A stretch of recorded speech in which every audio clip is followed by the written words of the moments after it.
Shalom saudara-saudara yang dikasihi oleh Tuhan.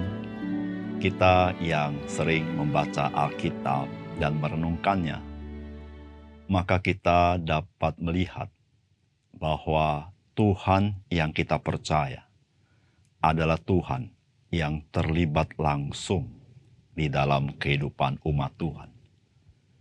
Dia yang menolong umat Tuhan, dia yang bekerja di tengah-tengah umat Tuhan, sehingga dialah yang diharapkan oleh umat Tuhan. Saudara, itulah yang membuat kita selalu bersandar kepada Dia dalam segala hal, apapun yang kita alami. Karena Tuhan kita bukan Tuhan yang diam di tempat yang maha tinggi saja, tetapi Dia ada berjalan bersama-sama dengan kita. Salam jumpa dalam program Tuhan adalah Gembalaku. Di seluruh kepercayaan di dunia ini, selalu dikenal yang disebut dengan doa, atau yang disebut juga dengan sembahyang, yang dipanjatkan. Saudara-saudara, di dalam Alkitab juga dikenal apa yang disebut dengan doa. Namun saudara, dari Alkitab yang kita baca, umat Tuhan bukan saja umat Tuhan yang berdoa kepada Tuhan, tetapi umat Tuhan juga mengalami campur tangan Tuhan secara langsung dalam kehidupan mereka. Sehingga Alkitab di dalam Perjanjian Lama berkata bahwa Tuhanlah yang berperang bagi umatnya. Dan ketika kita baca memang seperti itu adanya. Saudara, ini bukan karena gagah perkasa bangsa Israel, karena bangsa Israel termasuk bangsa yang tidak besar pada zaman itu. Namun mereka menjadi disegani bukan karena mereka, tetapi bangsa-bangsa lain tahu ada Tuhan yang menyertai mereka. Bahkan Tuhan Allah itu sendiri yang membebaskan umat Tuhan dari perbudakan, baik di Mesir ataupun dari negara-negara lain. Saudara, ketika kita mengetahui semuanya ini, masihkah kita ragu untuk kita memanjatkan doa-doa kita kepada Dia? Masihkah kita menjadi orang-orang percaya yang tidak tekun di dalam doa kita? Mari kita membaca Yesaya 64. Sekiranya engkau mengoyakkan langit dan engkau turun sehingga gunung-gunung goyang di hadapanmu, seperti api membuat ranggas menyala-nyala, dan seperti api membuat air mendidih, untuk membuat namamu dikenal oleh lawan-lawanmu, sehingga bangsa-bangsa gemetar di hadapanmu. Karena engkau melakukan kedahsyatan yang tidak kami harapkan, seperti tidak pernah didengar orang sejak dahulu kala. Tidak ada telinga yang mendengar dan tidak ada mata yang melihat. Seorang Allah yang bertindak bagi orang yang menanti-nantikan Dia. Hanya engkau yang berbuat demikian. Engkau menyongsong mereka yang melakukan yang benar, dan yang mengingatkan jalan yang kau tunjukkan. Sesungguhnya engkau ini murka, sebab kami berdosa. Terhadap engkau kami memberontak sejak dahulu kala. Demikianlah kami sekalian seperti seorang najis, dan segala kesalahan kami seperti kain kotor. Kami sekalian menjadi layu seperti daun, dan kami lenyap oleh kejahatan kami, seperti daun dilenyapkan oleh angin. Tidak ada yang memanggil namamu, atau yang bangkit untuk berpegang kepadamu, sebab engkau menyembunyikan wajahmu terhadap kami, dan menyerahkan kami ke dalam kekuasaan dosa kami. Tetapi sekarang, ya Tuhan, engkaulah Bapa kami, kamilah tanah liat dan engkaulah yang membentuk kami, dan kami sekalian adalah buatan tanganmu. Ya Tuhan, janganlah murka amat sangat, dan janganlah mengingat-ingat dosa untuk seterusnya. Sesungguhnya pandanglah kiranya, kami sekalian adalah umatmu. Kota-kotamu yang kudus sudah menjadi padang gurun. Sion sudah menjadi padang gurun. Yerusalem sunyi sepi. Bait kami yang kudus dan agung, tempat nenek moyang kami memuji-muji engkau, sudah menjadi umpan api. Maka milik kami yang paling indah sudah menjadi reruntuhan. Melihat semuanya ini, ya Tuhan, masakan engkau menahan diri? Masakan engkau tinggal diam dan menindas kami amat sangat? Saudara yang dikasihi oleh Tuhan, bagian firman Tuhan yang kita baca merupakan bagian doa daripada umat Tuhan kepada Tuhan. Saudara, doa yang disampaikan adalah sebuah doa membutuhkan pertolongan Tuhan. Saudara, umat Tuhan, bangsa Israel menyadari mereka telah berdosa kepada Tuhan. Sehingga mereka tahu ketika mereka jatuh dalam dosa, hidup dalam dosa, maka seluruh kesalehan mereka itu seperti kain kotor. Saudara, orang berdosa ketika melakukan yang baik di hadapan Tuhan, itu seperti kain kotor. Oleh karena itu, saudara, betapa penting setiap orang berdosa dibasuh oleh darah Tuhan Yesus supaya dikuduskan, sehingga apa yang kita perbuat menjadi berkenan kepada Dia. Saudara, meskipun dalam doa yang kita baca dalam pasal 64 ini tidak ada kata permohonan belas kasihan kepada Tuhan, namun sesungguhnya doa ini adalah sebuah permohonan belas kasihan Tuhan atas dosa-dosa bangsa Israel. Saudara, apakah pesan firman Tuhan bagi kita? Saudara, yang pertama, saudara, bagian firman Tuhan ini memberitahukan kepada kita bahwa Tuhan Allah turun langsung membebaskan umatnya. Dan pada puncaknya, Tuhan Yesus datang turun ke dalam dunia untuk menyelamatkan umat tebusannya. Saudara, firman Tuhan berkata begini, sekiranya engkau mengoyakkan langit dan engkau turun sehingga gunung-gunung goyang di hadapanmu, seperti api membuat ranggas menyala dan seperti api membuat air mendidih untuk membuat namamu dikenal oleh lawan-lawanmu, sehingga bangsa-bangsa gemetar di hadapanmu, karena engkau melakukan kedahsyatan yang tidak kami harapkan, seperti tidak pernah didengar orang sejak dahulu kala. Tidak ada telinga yang mendengar dan tidak ada mata yang melihat, seorang Allah yang bertindak bagi orang menanti-nantikan Dia, hanya engkau yang berbuat demikian. Saudara-saudara, apa yang disampaikan di dalam doa daripada umat Tuhan adalah sebuah flashback.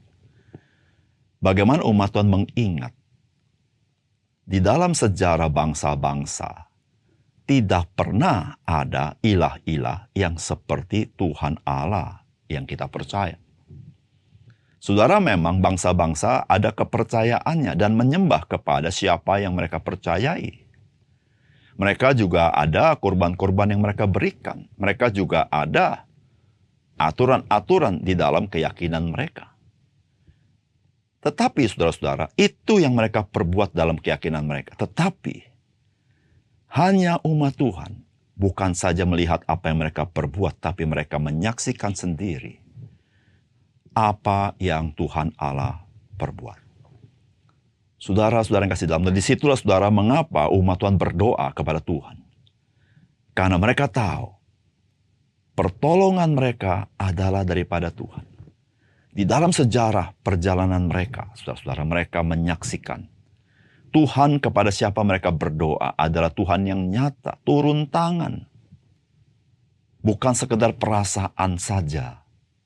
Bukan hanya sekedar perasaan religiusitas seseorang yang merasa adanya Tuhan. Tetapi mereka melihat sendiri. Maka itu dia berkata begini, saudara-saudara. Bahwa Tuhan melakukan kedahsyatan yang tidak kami harapkan. Yang tidak pernah didengar sejak dahulu kala. Saudara, apa artinya? Artinya, saudara, mereka melihat dengan mata kepala sendiri kedahsyatan itu. Saudara, ini bukan bagian daripada perasaan. Seperti orang suka berkata, saya merasa Tuhan, saya merasa Tuhan. Saudara, tidak demikian. Saudara, ini real. Mereka lihat sendiri dengan mata kepala sendiri kedahsyatan Tuhan. Maka dikatakan apa? Tidak ada mata yang melihat seorang Allah yang bertindak bagi orang yang menanti-nantikan Dia. Hanya engkau yang berbuat demikian. Saudara, bangsa-bangsa lain menyembah ilah-ilah mereka, tapi ilah-ilah mereka tidak berbuat apa-apa. Mereka bisa mengakui ilah mereka maha kuasa, mengakui ilah mereka penuh dengan kebaikan, tapi ilah-ilah mereka tidak berbuat apa-apa kepada mereka. Mereka berdoa, membawa kurban, melakukan apa yang mereka pikir sebagai religiusitas. Tetapi hanya Tuhan Allah itu sendiri, saudara, yaitu Yehova. Saudara, Yehova bukan hanya menerima penyembahan, tetapi Dia nyata dalam kehidupan umat Tuhan, bangsa Israel. Dan saudara tahu, pada puncaknya Tuhan Allah mengutus anak yang tunggal, Tuhan kita Yesus Kristus, datang ke dalam dunia, real, dilihat oleh mata. Dan dialah yang menyatakan kemuliaan Bapa di tengah-tengah dunia ini. Saudara, dia terlibat di dalam kegagalan manusia, di dalam keberdosaan manusia, di dalam kebinasaan manusia. Dia menyelamatkan dengan mati di atas kayu salib bagi orang-orang berdosa. Saudara, adakah ilah-ilah lain yang dipercaya, yang berbuat seperti Tuhan yang kita percaya? Sejak perjanjian lama, sejak Adam dan Hawa, dan puncaknya pada Yesus Kristus, Allah turun tangan di dalam menyelesaikan pergumulan manusia dan pergumulan umatnya. Saudara dikasih oleh Tuhan, ketika kita mengenal Tuhan Allah di dalam Yesus yang seperti ini, saudara, seharusnya lah kita mendekat kepada Dia. Seharusnya lah kita berharap kepada Dia, karena Dia real. Seharusnya lah kita menjadi orang-orang bertekun di dalam Tuhan. Seharusnya lah kita tidak menjadi orang-orang yang cepat putus asa. Seharusnya lah kita menjadi orang-orang yang taat kepada Dia. Kenapa? Karena Tuhan itu real, Dia menolong kita. Tidak ada perkara yang begitu besar yang Tuhan tidak sanggup menolong kita. Dan tidak ada perkara yang begitu kecil di mana Tuhan tidak peduli kepada kita. Saudara, bukankah Tuhan Yesus menyatakan hal itu ketika Dia datang ke dalam dunia? Bagaimana orang-orang yang sederhana juga adalah orang-orang dikasihinya. Yang kedua, saudara, jadilah umat Tuhan yang tahu bertobat, mengakui dosa-dosa kita di hadapan Tuhan. Karena kita menyadari bahwa Tuhan hendak membentuk kita menjadi serupa dengan Dia. Saudara, firman Tuhan berkata begini, tetapi sekarang ya Tuhan, Engkaulah Bapa kami. Kamilah tanah liat dan Engkaulah yang membentuk kami. Dan kami sekalian adalah buatan tangan-Mu. Ya Tuhan, janganlah murka amat sangat dan janganlah mengingat-ingat dosa untuk seterusnya. Sesungguhnya pandanglah kiranya kami sekalian adalah umat-Mu. Saudara, ketika kita membaca bagian firman Tuhan, ini adalah permohonan Tuhan. Biarlah Tuhan mengampuni dosa bangsa Israel. Saudara, mengapa bangsa Israel memohon pengampunan Tuhan? Karena dikatakan Tuhan itu adalah Bapa kami. Artinya Tuhan itu sumber kehidupan dari bangsa Israel. Tidak ada yang lain. Ketika bangsa Israel dalam keadaan yang paling titik nadir, pengharapan hanya ada pada Tuhan. Tidak ada pada yang lain. Karena yang lain tidak pernah menjadi sumber kehidupan bagi umat Tuhan. Bangsa Israel kenapa mohon ampun kepada Tuhan? Karena mereka menyadari bahwa mereka ini adalah umat Tuhan yang sedang dibentuk oleh Tuhan. Mereka mengatakan kami ini tanah liat. Maksudnya adalah Tuhan sedang membentuk kami yang tadinya tanah liat menjadi sesuatu yang berharga di mata Tuhan. Dan dikatakan oleh firman Tuhan, kami sekalian adalah buatan tangan-Mu. Saudara yang kasih oleh Tuhan, apa tujuan dari sebuah pertobatan sebagai umat Tuhan? Apa sebenarnya tujuan Tuhan orang-orang percaya harus bertobat? Apakah jika orang percaya jatuh dalam dosa, dia kehilangan keselamatan? Tidak sama sekali. Karena keselamatan kita bukan berdasarkan perbuatan kita, tapi berdasarkan perbuatan Tuhan Yesus. Jikalau keberdosaan kita bisa membuat kita tidak diselamatkan, sesungguhnya sebelumnya pun kita tidak diselamatkan karena dosa kita begitu banyak. Keselamatan kita sudah pasti. Tapi kenapa Tuhan memerintahkan kita bertobat mengakui dosa kita? Saudara, bukan sekadar semata-mata karena kita ingin masuk ke surga supaya dosa kita diampuni, kita bertobat. Tidak sama sekali. Saudara, ada sebuah kesadaran. Kita perlu bertobat mengakui dosa karena Tuhan sedang membentuk kita menjadi serupa dengan Tuhan kita Yesus Kristus. Saudara, itulah maksud Tuhan. Kenapa umat Tuhan minta, Tuhan perintahkan bertobat, mencari wajah Tuhan. Karena Tuhan bukan hanya mau memasukkan umat masuk ke dalam surga, karena itu telah dilakukan oleh Yesus Kristus. Sudah cukup, tidak perlu perbuatan kita. Tetapi dia ingin, sebagai orang percaya, engkau dan saya memancarkan kemuliaan anaknya Yesus Kristus. Disitulah saudara-saudara, ketika kita sadar Tuhan sedang membentuk kita. Dan pembentukan Tuhan salah satunya adalah Tuhan berkata, bertobatlah. Dan saudara, pekerjaan Roh Kudus di dalam orang percaya adalah menguduskan kita. Yaitu kita rela bertobat, meninggalkan dosa kita. Dan kita ikut Tuhan. Menanggalkan kebiasaan-kebiasaan lama kita. Mengenakan kebiasaan baru di dalam Kristus. Saudara yang dikasihi oleh Tuhan. Saudara, betapa berharga menjadi orang-orang percaya. Kenapa?